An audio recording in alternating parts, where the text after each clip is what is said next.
ulam to. Inggit siguro eh, content creator din ang dumadali na parang palaos na. Babae siya. Sergey Bin, pinakulam nga ba ng isang babaeng vlogger?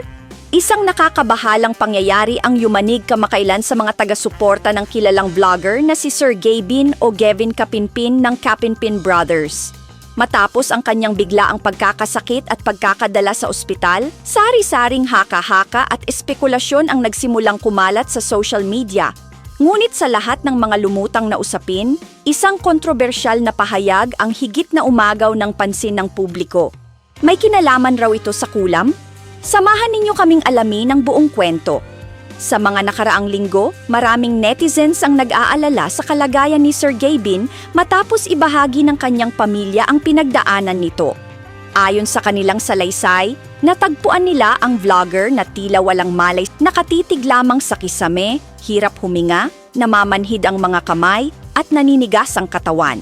Dahil sa lumalalang kondisyon nito, agad siyang isinugod sa ospital upang mabigyan ng agarang lunas. Habang pinag-uusapan pa ng publiko ang tunay na dahilan ng kanyang karamdaman, isang self-proclaimed faith healer na kilala bilang Maestro Ozzy Divine Healer ang nagbigay ng sariling interpretasyon sa nangyari.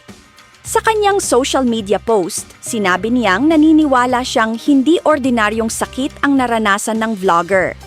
Ayon sa kanya, posibleng may supernatural na dahilan umano sa likod ng biglaang paghina ni Sergey Bin. Ikinuwento rin ng healer na may nakita umano siyang kakaibang imahe sa isang larawan na aniyay kahawig ng isang matandang lalaki na may koneksyon sa umano'y pangkukulam.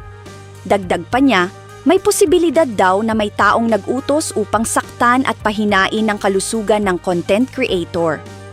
Mas lalo pang naging kontrobersyal ang kanyang pahayag nang banggitin niya ang alegasyon na isang babaeng content creator umano ang nasa likod ng naturang gawain dahil sa inggit.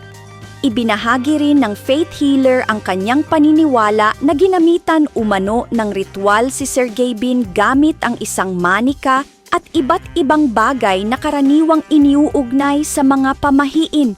Ayon sa kanya, matagal na raw umanong naaapektuhan ng kalagayan ng vlogger bago pa man lumabas ang mga sintomas nito.